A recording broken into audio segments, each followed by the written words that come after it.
It's time for another segment of Best or Worst Horror Books, where every other week I put your suggestions of either the best or worst thriller or horror books you've ever read, with no opinions at all, just the name of the book and the author, into this bowl. I choose out two, I read them, and I tell you if I think they're the best or the worst. I want to keep this series going for a long time, so please drop me your recommendations of either the best or worst thriller or horror books you've ever read.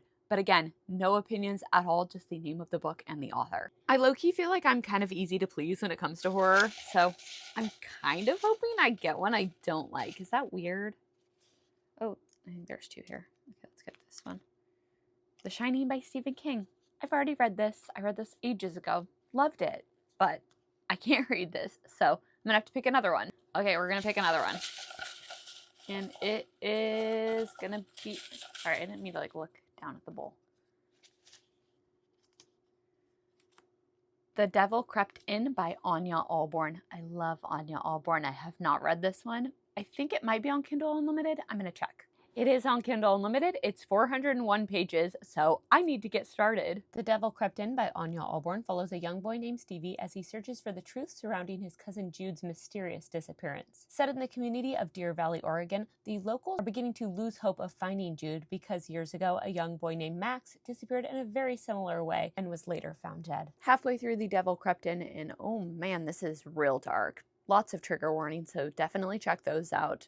This is not for the faint of heart. Yeah, this is an intense read. I'm curious to see how everything is going to work out, but I am definitely really enjoying this read, and it is feeling all-consuming at this point. I'm going to dive right back in because I don't want to lose that feeling. Told in 3 parts, we uncover the truth behind what happened to the outcasted Jude, what happened to Max, and the cause of many animal-related disappearances in the area, as well as the everyday troubles of our main character Stevie as he investigates the disappearance. What a sinister supernatural read that was. Oh my gosh, I feel like I just ran a marathon. This was dark, this was gruesome, this was just so messed up. I had a really good time while I was reading this. I absolutely loved the ending. The ambiguity was top tier for me. There were definitely parts of this that I thought were a little bit played out, but honestly I didn't mind it all because I thought that it was a really good story and I enjoyed the direction that it took. I feel like books about creepy kids, psychological dread, horror with just the right amount of ambiguity, a very bleak and haunting ending, then this is definitely for you. I will say the first half was more of a slow burn as we're kind of developing these characters and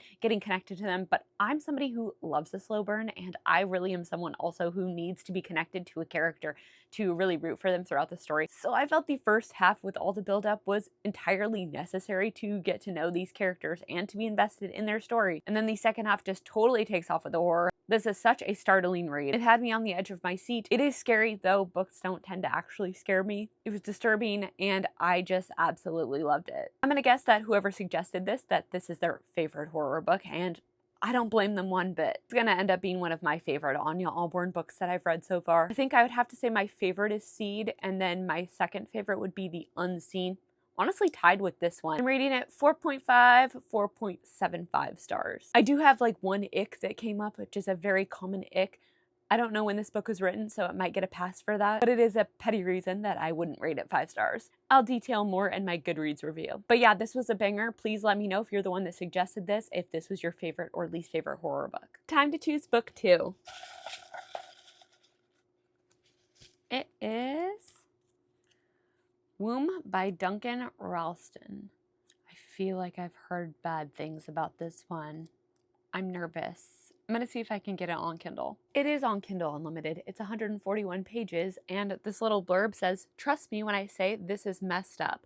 So I'm terrified. Woom by Duncan Ralston is an extreme horror novella and the first book in the Lonely Motel series. It follows a man named Angel who returns to room 6 in the Lonely Motel where his mother died and hires a lady of the night named Shyla to join him.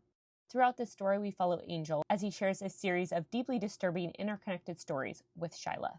I made it to halfway and I am not continuing this. If you suggested this book, you're not allowed to suggest any more books for this series, okay? No, but really, this is absolutely graphic and disgusting for the sake of being graphic and disgusting, and I'm not here for it. I don't care where this is going. I do not like where it was. I don't like the way the characters talk. I don't like the use of the slurs. I don't like the explicit scenes that are overly descriptive, and this is just nasty. Not for me, not one bit. I know some people like these kind of books, but I am not one of them. There is nothing that anyone could say about the ending of this book that would make me go through reading the rest of it. I'm not doing it. So yeah, this is a big old DNF. If you suggest books like this to me, I just think you're trying to see me squirm, and I definitely understand that that can be entertaining, but I am scarred, thanks. I'm gonna guess that this is somebody's least favorite horror book. It could be their favorite, but if it is, we have very different taste. Thank you for watching. I absolutely loved the first book. The second one, not so much, and I'm gonna go bleach my eyes now.